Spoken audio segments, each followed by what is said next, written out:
Good afternoon, Eileen. Good morning, Nancy, I should say. I know we are in different places and we haven't seen each other for a little while, so I'm very happy to see you again. I'm very happy to see you again. It's been a long time. Yeah, our summers or time, or spring, I guess, has been somewhat disrupted with different things. And here we are for our summer author chat. And Eileen and I chose the topic of critique groups for authors and writers. And Eileen is going to tell us a little bit about what they are. Well, critique in itself is basically giving feedback to another writer or somebody else giving you as a writer feedback for you. And often it's a mutual thing between two people, maybe, or it could be in a group. And when people join a critique group, they should be aware of what's involved because when you're writing first, you may not want to show or share anything of your writing to other people because you're very sensitive about the whole issue, and that can be a problem. But as people get into their writing, they're aware that they might need to improve, and how they want to know how to improve, so they might join a critique group. Right. Um, it is a little bit tricky for sensitive people or pretty much any writer, I think, because I think we feel like, our writing, our books, they're our baby. And they're our personal ideas and thoughts and stories, fiction or nonfiction. And I have had times where I've been critiqued and took it well, and other times where I didn't take it very well. Maybe it was the way it was given, or maybe I was just super sensitive at certain times. Yes, I think when I started first, putting my writing out there, as you might say, I was on a critique group done by email. So it was very interesting, the different points of view we got from different people. So, I mean, you should read everything, maybe leave it if it's going to upset you, leave it for a day or a couple of days, and then go back and look at it again with an open mind and see, is there things in common between all the feedbacks you get, mm-hmm. and see, is there something that if everybody's saying the same thing, there must be something. But some things you might say, well, no, I don't agree, and disregard it. Right. But it's good to take things with an open mind. It is hard when you first hear it. That's a good idea, to let it rest a couple of days. The thing I find about writing and critiquing and everything else is in the world of writing and books, the content, the covers, the blurbs, all of it, it's very subjective. So you may get very different ideas from different people. And then you have to wade through that and decide what you hear. And if you, like you said, if you hear something a lot, pay attention to that, And it's true because people prefer different genres and they have their own tastes. As you say, it's very subjective. Mm-hmm. I just saw a post somewhere the other day, and I don't know if I even remember the author's name. It was an author I don't know, but she has thousands and thousands on every book, good reviews. I believe she's in England, but I'm not positive. And a woman was saying, hard as she tries, she can't get into the books. She doesn't like them. Or maybe she kind of liked one, but not another. And there were a bunch of people piping in about that they didn't care for those books, but a few did. And so I went and looked this person up because I didn't know her. And like I said, she had thousands, tens of thousands of strong positive reviews. And I thought, well, because she had 5 stars, a lot of 5 stars. And I didn't read all the reviews, but I thought there's just a case of differences of opinion or what we like or don't like. And, you can't please everybody, as we say. And I have not read her, so I think I'd like to try one of her books. Well, I've often been asked to read different types of books, and some books I wouldn't even look at personally, myself. But because I've been asked, I try and do it and do a fair job. And sometimes, if you're not used to, if it's technical jargon you're not used to, Right. it's hard to wade through. Yeah. But I think you have to kind of put yourself in the position of the readers that might enjoy it or who it's aimed at. Hmm. And it's no harm to open your eyes and to listen and read other genres. Right. It's educational. It's very educational. I agree with that statement a lot. And I like to read a lot of different books and a lot of genres and nonfiction and fiction. And, some are harder than others and some you want to put down. Now, I've been in a little bit of critique. We have a local authors group that we do sometimes do critique. We don't, every meeting is not critique. But so, Eileen, what would you say are some of the things someone giving a critique could think about before they speak to the writing? How could they approach that author? Do you speak a little bit about that? Maybe I can speak a little bit about the Well, a audience. good way to approach it is to think of a sandwich. So your opening statements like the bread about generally what you think of the piece, and then you put in the good bits that you praise what you think is good and explain why you think it's good. It's no good just saying, oh, it's good. You have to explain why you think it's good, what you found enjoyable about it. And then the other bit of bread then is that probably is the jam. And then you must put in your comments about what you didn't agree with or what you didn't find very good or where you lost interest, and explain why you thought that. And then end it all with a conclusion, the other bit of bread that, just sum it all up and just give a general good feeling to the person so that they're not totally devastated by something you said. All right. And I think you have to be sensitive, but you have to be honest as well. But you have to be diplomatic and you have to give reasons for what you say. Right. That's a and don't totally condemn anything, Just just think, how would you feel if you were the person being critiqued? So put yourself in their place. And one thing I remember from some of the notes that we put together is that remember you're critiquing the writing, not the writer.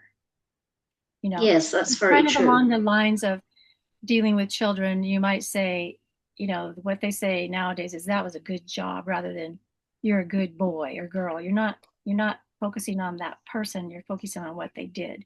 So in the writing, you can focus on the writing itself and not the person. And if for some reason you have some kind of, say, personality clash with that person, maybe you just wouldn't speak to that writing. I mean, we have to think about how we interact with people and, personalities and things like that. Being on the side, let's say we're on the side of one receiving the critique, it's everything you said. We have to be open minded because sometimes we can't see the forest for the trees. We can't see our own holes, our own, some paragraph or part of a chapter that didn't make sense, or maybe you noticed, like I've had happen to me, someone noticed I changed the name of the character. I'm like, oh, because I needed to know that. And I had been trying to decide the name for that character. And part of the book, I called her one thing, and another part of the book, I called her another thing. Those are helpful things to be pointed out to an author. Or I remember one book I read, I liked the story and everything, but there was a hole that I thought was missing. Like, well, what happened with that part? It was kind of a big part in one area and then it just got lost. And so I thought that was worth mentioning because I wondered what happened with that. But receiving it myself, I need to know the same things. Well, you said this earlier, but whatever happened with that? Why didn't you finish that thought or conclude that somewhere? There's just things we don't always see in our own writing, aside from that's talking about stories, but there's also maybe clumsy sentences or poor wording or something like that that could be pointed out. I know earlier in my writing, it was pointed out to me a number of times that I was repetitive, using a word or Yes. words too many times. So I've corrected that or made a big effort to correct that through the years. Yes, because I've had criticism of, the typical show, not tell, Yeah. you know, and I think we all fall down in that. Mhm. It's quite a hard one. So it Um, makes you think more about your writing when you get it feedback. does. I'm writing a story right now that I want it to be very impactful to the reader of what's happening. And the whole time I'm writing this scene, I'm thinking, am I showing or telling? Showing or telling? Because I want it to be shown so they can like feel it. And Yes, um, those things, yeah, that's something that I think gets pointed out to writers probably fairly often, unless for those who have really mastered that, but or active and passive voice.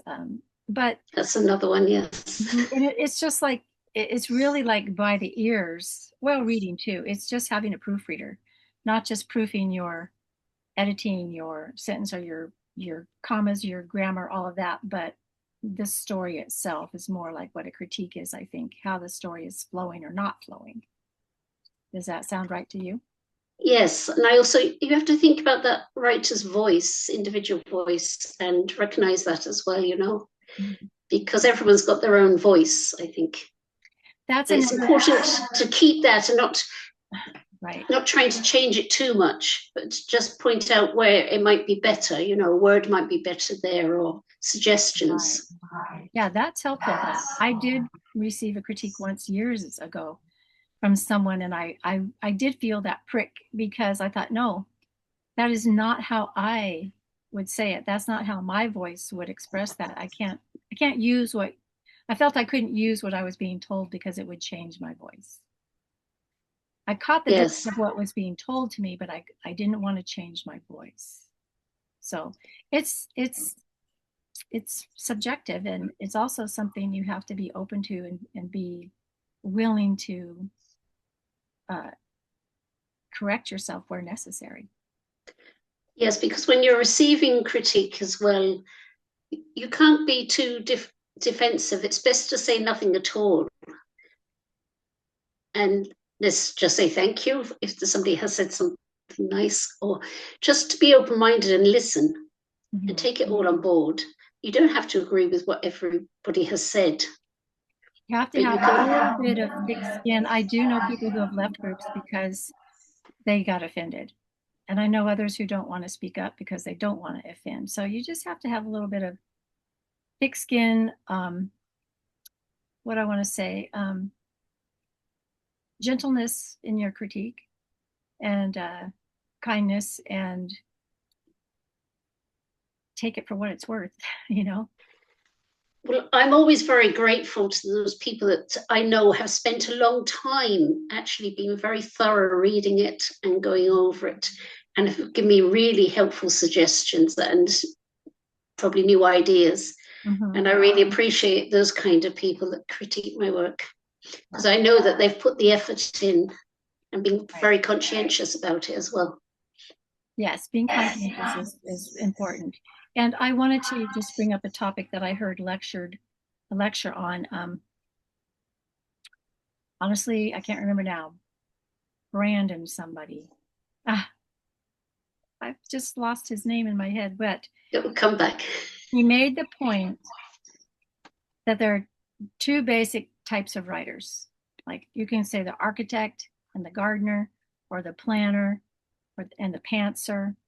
The one who outlines in depth, creates the whole story on paper in outline form and many cards, um, boxes, fleshing out the characters deeply before they ever write the book.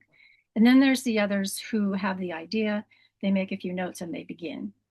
And that's the pantser or the gardener. And he was making the point that if you're a gardener type writer, which I am, you might be more susceptible to critique that won't help you if you're being critiqued by an architect because they think differently about it. And he said he knew one case where a woman who was like a gardener type writer listened to the critique, and she ended up changing her whole story. It turned into something completely different than what she was writing or desiring.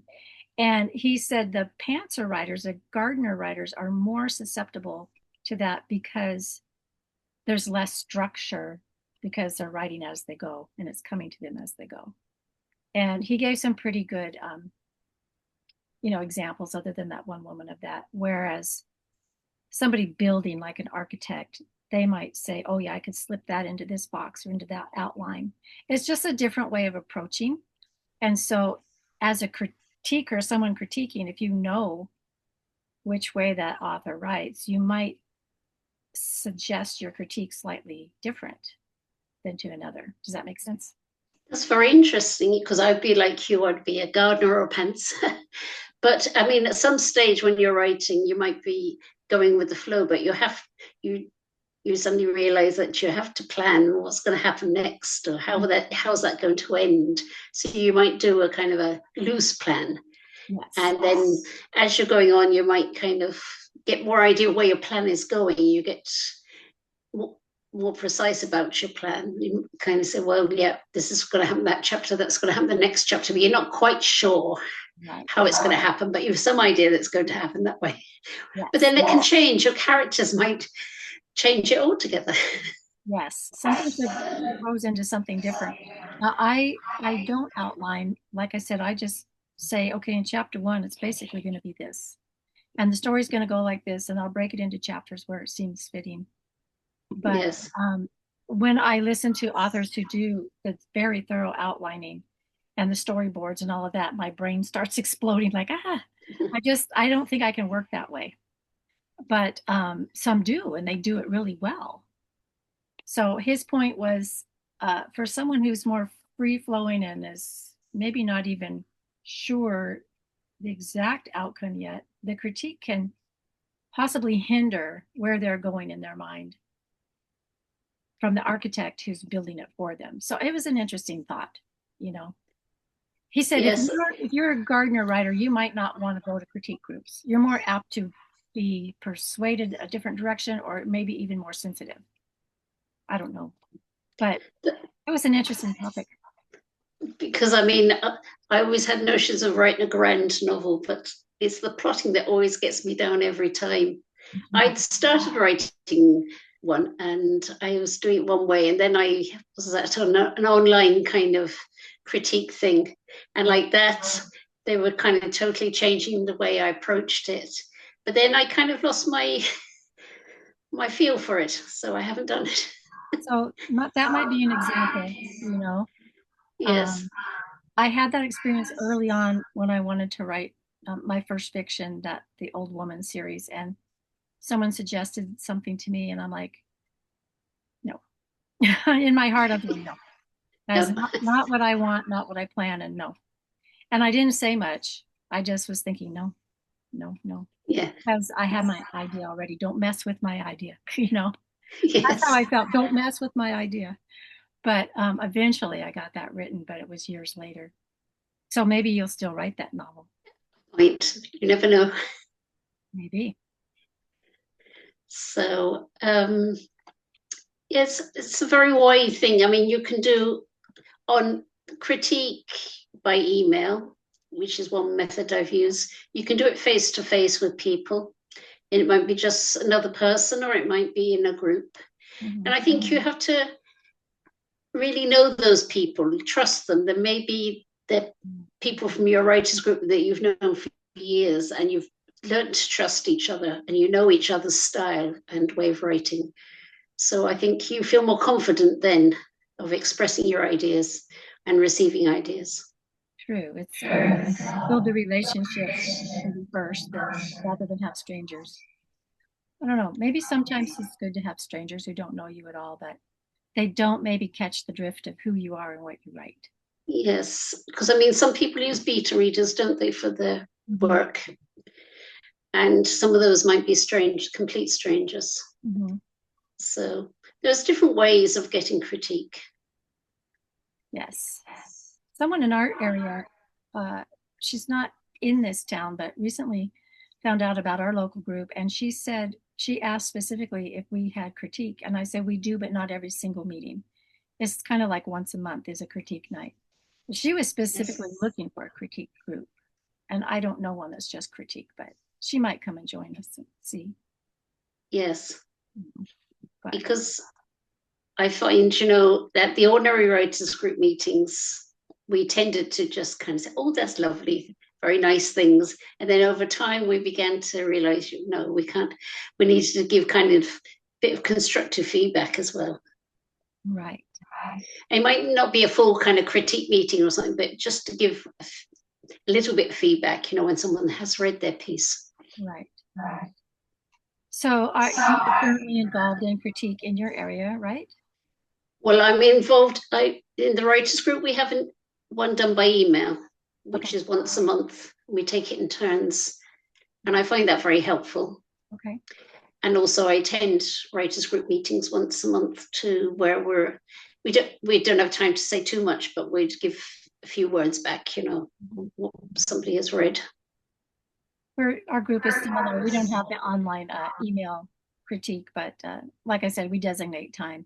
And not everybody gets to read on that particular night. So the next time somebody else gets to read, because typically we're still working on the same book or project That's good. by that time. And or maybe we just read a part of it, like the beginning chapter. How does this strike you? How does the opening strike you? Does it draw you in? So we That's one are. way of doing it. What's that? I said that's one way of doing it. It sounds quite good. Yeah, I know we just have to wait and take turns sometimes. So that's okay.